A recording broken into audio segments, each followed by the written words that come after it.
The Japanese delegation was already walking toward the elevator when the security guard stepped forward and said, quietly but clearly, "That clause on page 47 will cost you everything." Nobody moved. Not the lawyers in their tailored suits. Not the CFO who had spent 11 months negotiating this deal. Not the young associate who had flown in from Tokyo 3 days ago and hadn't slept since. Nobody moved because nobody, not a single person in that glass-walled conference room on the 32nd floor, had expected those words to come from a 71-year-old black man in a gray uniform with a clip-on badge that said Winston. Otis Winston had worked the night shift at Caldwell Marsh Capital Group for 6 years. 6 years of signing in visitors, checking IDs, calling up to floors, and making sure the coffee station near the lobby never ran out of creamer. He was quiet. He was reliable. He wore the same polished shoes every single day. Black, lace-up, never scuffed, because that was the kind of man he was. The kind who paid attention to things other people stopped noticing. Most people at Caldwell Marsh had stopped noticing Otis a long time ago. That's the thing about people who move through the world in gray uniforms. After a while they become part of the furniture. You walk past them the same way you walk past a chair or a potted plant, aware enough not to trip over them, but not really seeing them. Not thinking about who they were before the uniform, not asking. Nobody at Caldwell Marsh ever asked. If they had, they would have learned that Otis Winston had spent 22 years as a corporate attorney at a firm in Atlanta that no longer existed. That he had negotiated cross-border mergers before some of the associates on the 32nd floor were born. That he had studied international business law at Howard, then gone on to get a second degree from a program at Waseda University in Tokyo. A program that had required him to become functionally fluent in Japanese. That he had read contracts the way other people read novels. Quickly, hungrily, catching every shift in tone and every buried phrase that didn't quite belong. Nobody knew any of that, because nobody asked. The deal on the table that Thursday afternoon was the largest acquisition Caldwell Marsh had ever attempted. 14 months of negotiation, 3 different legal teams. A partnership with Nakamura Global Holdings that would bring $340 million in foreign investment and reshape the firm's entire real estate portfolio across the Southeast. The man leading the Nakamura delegation was a 74-year-old executive named Kenji Nakamura, the founder's son, a man who had spent his entire adult life building his family's legacy with the same careful attention to detail that Otis Winston had once applied to the contracts sitting in his briefcase. Kenji was not a man who made decisions carelessly. He was not a man who rushed.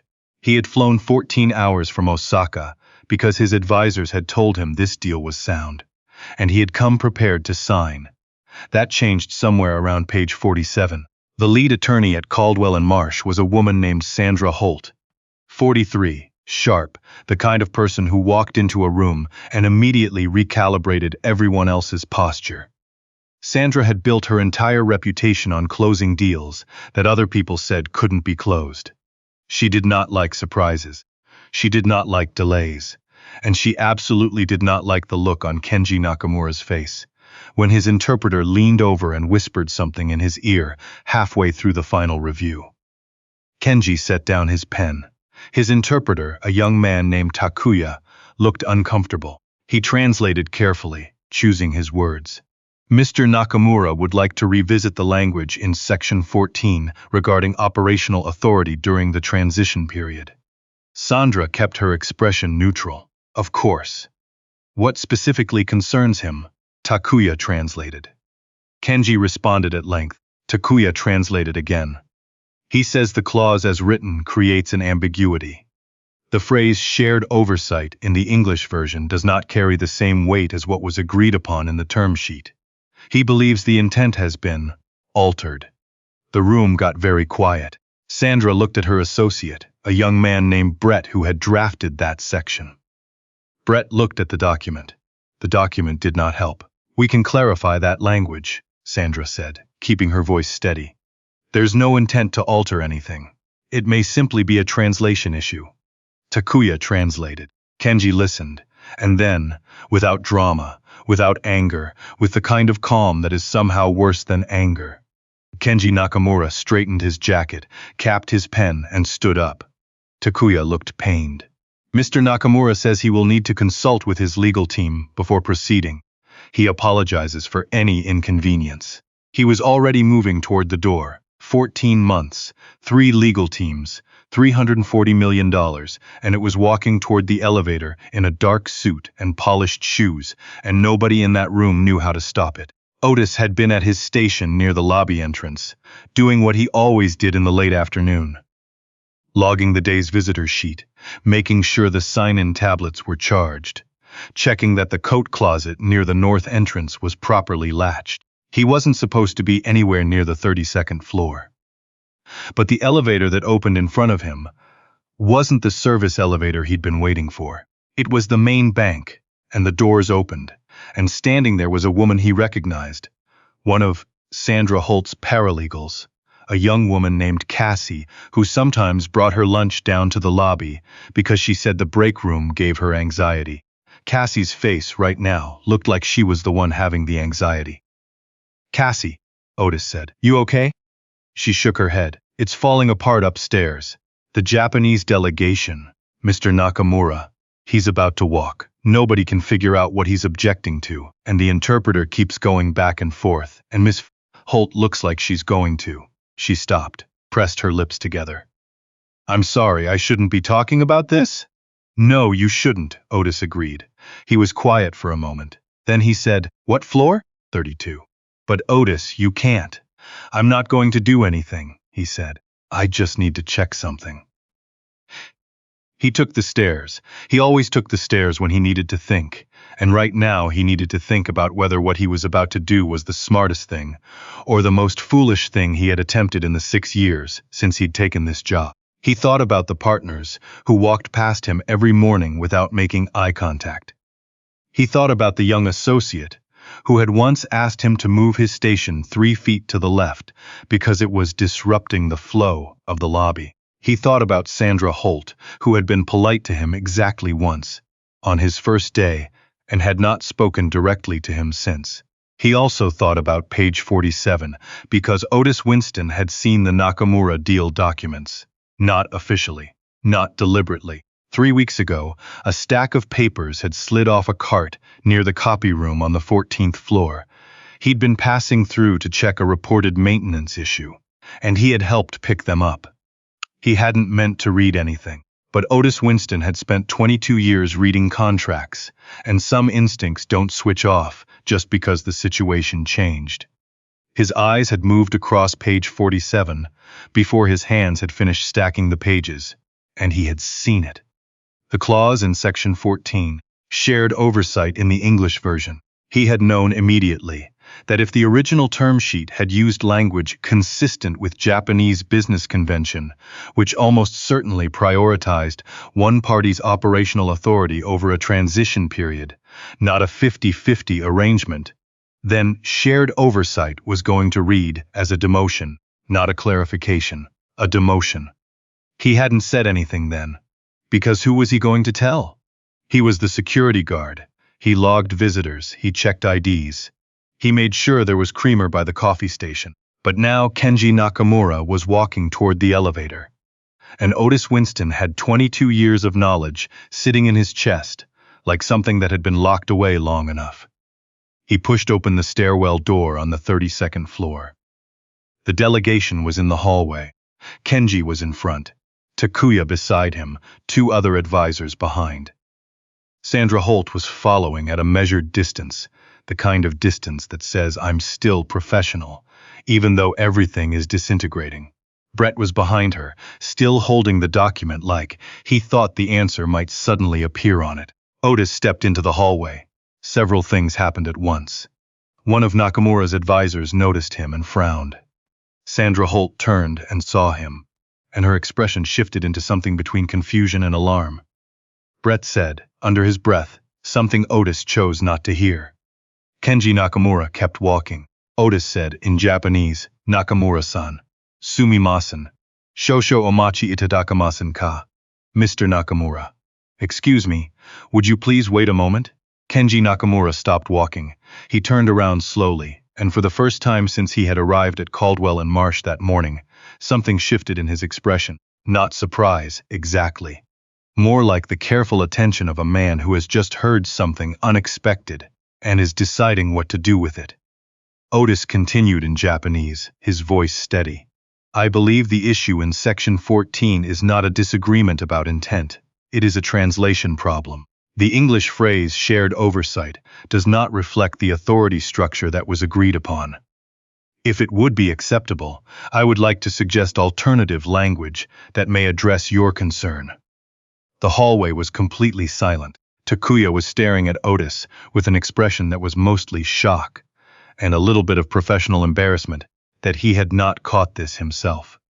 Sandra Holt had gone very still. Kenji Nakamura looked at Otis for a long moment, really looked at him, at the gray uniform, the clip-on badge, the polished shoes, and then he said something in Japanese that Takuya did not immediately translate.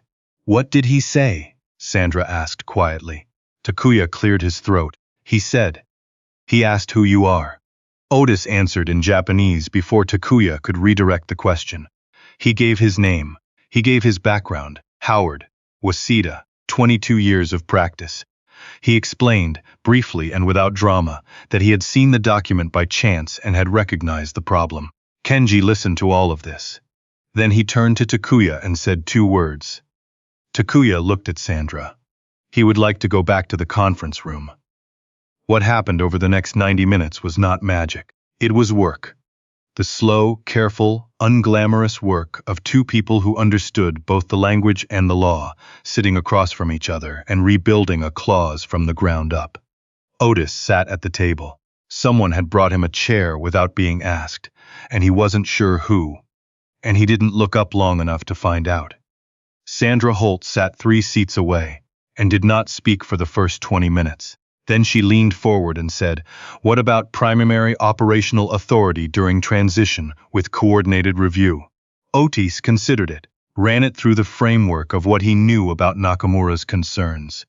Translated it internally. Better, he said. Add at regular intervals to be defined by mutual agreement, and I think it holds.